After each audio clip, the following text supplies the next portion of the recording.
Hallelujah. പിതാവിന്റെയും പുത്രന്റെയും പരിശുദ്ധാത്മാവിന്റെയും നാമത്തിൽ ആമേൻ.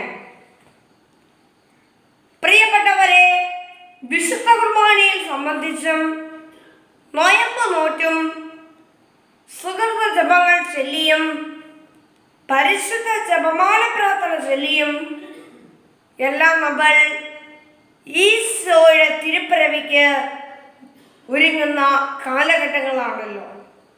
ഇത് ഒരുക്കത്തിൻ്റെ 7-ാം ദിവസമാണ്, ഡിസംബർ 7-ാം തീയതി. യോഹന്നാന്റെ സുവിശേഷം 2-ാം അധ്യായം 4-ാം തിരുവചനം ശ്രദ്ധിക്കണമേ.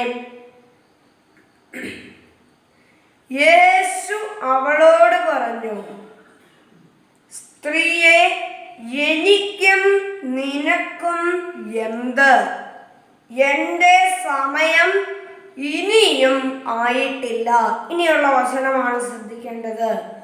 അവന്റെ അമ്മ പരിചാരകരോട് പറഞ്ഞു, അവൻ നിങ്ങളോട് പറയുന്നത് പോലെ നിങ്ങൾ ചെയ്യുവിൻ. ഹല്ലേലൂയ. പരിശുദ്ധ അമ്മയുടെ ഒരു എളിമയുടെ മനോഭാവമാണ് ഇവിടെ നമുക്ക് കാണാനായിട്ട് സാധിക്കുക. കാനായിലെ കല്യാണ വിരുന്നാണ് സന്ദർഭം. കാനായിലെ കല്യാണ വിരുന്നില് വീഞ്ഞ് തീർന്നു പോയത് അവരുടെ കുടുംബങ്ങളെ എല്ലാം വളരെ ശോചനീയ അവസ്ഥയിലാക്കിയ ഒരു കാര്യമാണ്. പരിശുദ്ധ അമ്മ ആ കുടുംബത്തിലേക്ക് കയറി ചെന്നപ്പോൾ ആ കുടുംബത്തിലെ ആ വിഷമാവസ്ഥ അമ്മ കണ്ടു. അമ്മ അതിനുള്ള പരിഹാരം കണ്ടത് ഈശോയിലാണ്. അമ്മ ഓടിച്ചെന്ന് മകനോട് പറഞ്ഞു, മകനെ, അവർക്ക് വീഞ്ഞില്ല.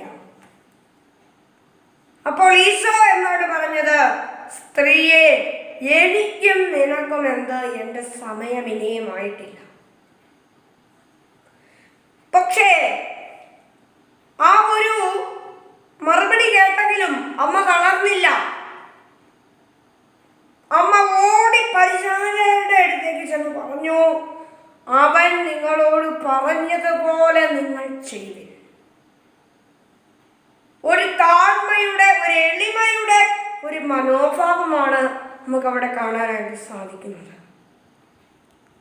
പിന്നെ അവിടുത്തെ പരിചാരകര്, യേശു പറഞ്ഞത് അവിടുത്തെ പരിചാരകരും അതേപടി അനുസരിച്ചു. അവിടെ അനുസരണത്തിന്റെ മനോഭാവമാണ് കാണാനായിട്ട് സാധിക്കുക.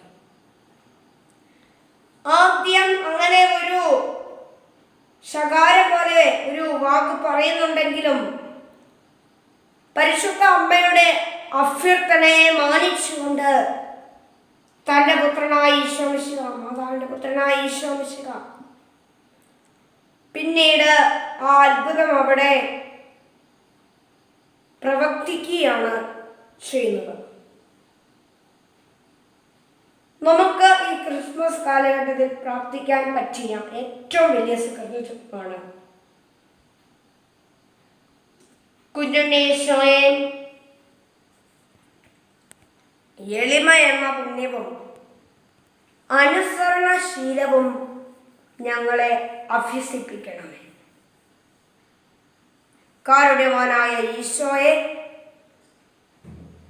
പരിശുദ്ധ അമ്മയെ പോലെ എളിമപ്പെട്ടും ഈശോയെ പോലെ അനുസരിച്ചും ജീവിക്കുവാനുള്ള കൃപാവരം ഞങ്ങൾക്ക് ഓരോരുത്തർക്കും നീ നൽകി അനുഗ്രഹിക്കണമേ. ഹല്ലേലൂയ.